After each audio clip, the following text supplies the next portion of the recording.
You're typing an email. The actual request takes 9 words. Your version takes 46. Sorry to bother you. No rush. Only if you have a sec, but that's your request. Dressed as a Victorian ghost. Pale, apologetic, hoping nobody notices it exists. That's not manners. That's a preemptive surrender. You didn't send a request. You sent something already bracing for rejection. That reflex didn't start with the email. 6 reflexes, including the one therapists call the anxious sorry, that decide whether you spend your life softening yourself out of every room or never feel like you belong in one. 1. The over-explaining reflex.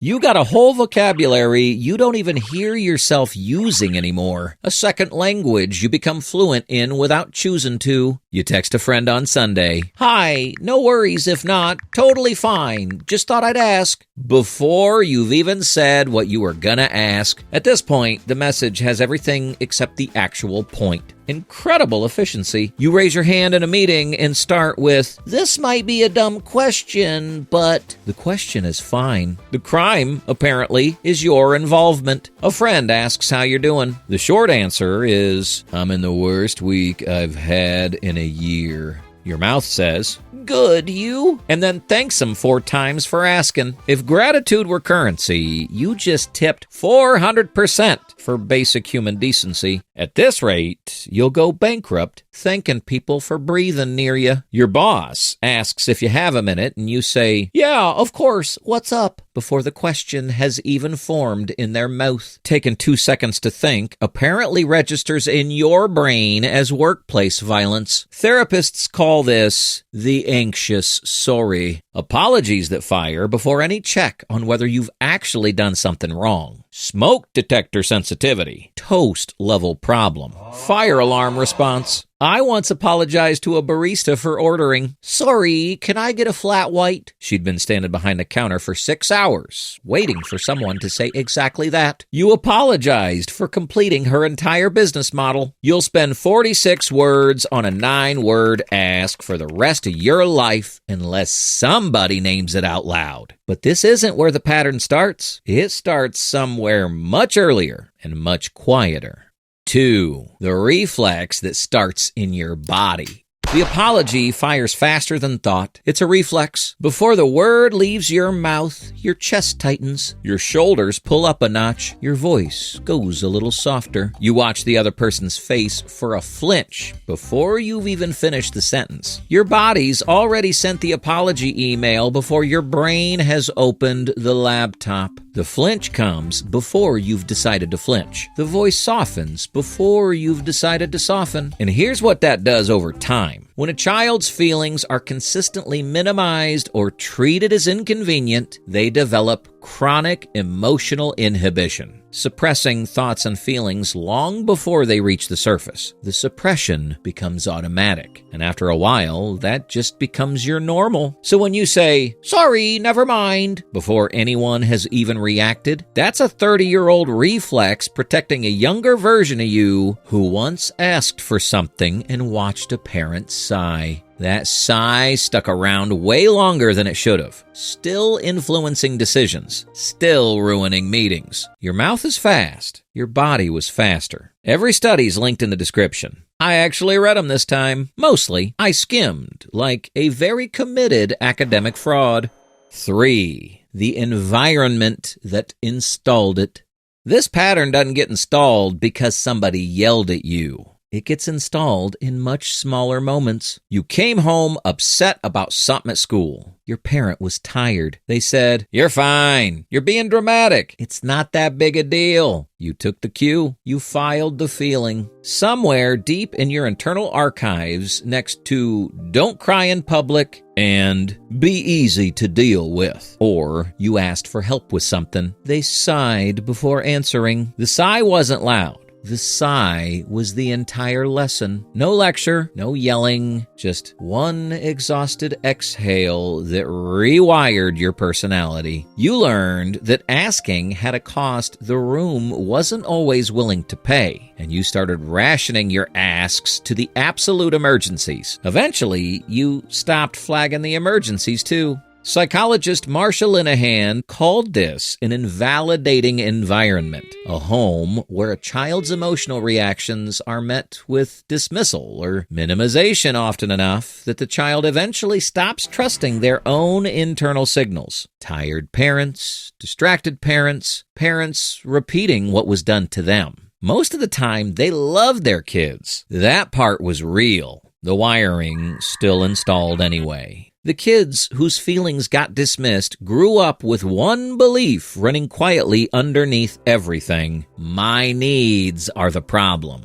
My feelings are inconvenient. The room is calmer when I'm quieter. Then they grew up. They become the friend who never asks for anything, the partner who doesn't really need much and means it in the way somebody trapped in a desert means they're not thirsty. Everybody calls them easy. From the outside, chill, easy going, no drama. Underneath, a full horror movie with excellent lighting. If you're watching this thinking, that's already me, you didn't build this. You inherited it. Someone handed it to you and called it being considerate. Same pattern, nicer label, still does damage. And if this feels uncomfortably accurate, it's not because you're broken. It's because this worked. It kept you safe. The invisible equation you run. There's a quiet calculation running every time you almost ask for something, and you're not even aware you're doing it. Your need goes on one side of the scale. Their potential inconvenience goes on the other. The scale is rigged. You're playing a game where you lose even when you win. Your need doesn't even get a vote anymore. Their comfort has a pre-assigned weight of sacred. Even when the maths is laughably uneven, they have time. They offered first. The scale still tips against you. Your partner offers a hug and you say, "No, I'm fine." Your friend asks how you're doing and you say, "Honestly, all good. How are you?" Your boss asks if you have capacity and you say, "Totally, I can fit it in," while your calendar quietly sobs in the corner. And your brain files having needs under things that get me left alone. The maths write itself. Bad math, confidently applied. You shrink the ask. Then you apologize for the shrunk version. Then you apologize for apologizing. Then a stranger holds the door open and you say sorry for the door. At this point, you're apologizing to gravity if you tripped. 5. The advice that keeps failing you. Every 2 weeks, LinkedIn dredges up another infographic. Stop saying sorry. Replace sorry with thank you. The post does numbers. Nothing heals deep psychological conditioning like a pastel infographic designed by someone who has never stopped apologizing for anything in their life, but extremely shareable, which is what usually matters. It's mostly useless. You already know it's useless. Telling a chronic apologizer to just stop apologizing works about as well as telling somebody with a cracked rib to stop wincing. The wince and the rib are the same problem. The real problem sits underneath the apology. It's not the word sorry. It's the feeling right before it. That if you don't manage the room perfectly, something's about to go wrong. Until that shifts, you're just changing the wallpaper on a building that's still on fire. Congratulations, the fire is now aesthetic. What makes this advice especially annoying is that the apologizer has already heard it from their partner, from their boss, from a TikTok carousel narrated by a woman in a beige cardigan. Soft voice, strong opinions, zero awareness of your childhood. They've tried. They've spent months catching themselves mid-sorry, biting their tongue, slamming a door on it, and then the next time somebody asks them what's wrong, they say, "Honestly, nothing, sorry," with their entire chest. It's older than the advice. The body remembers what the mind already agreed to forget. 6. Rewiring the pattern.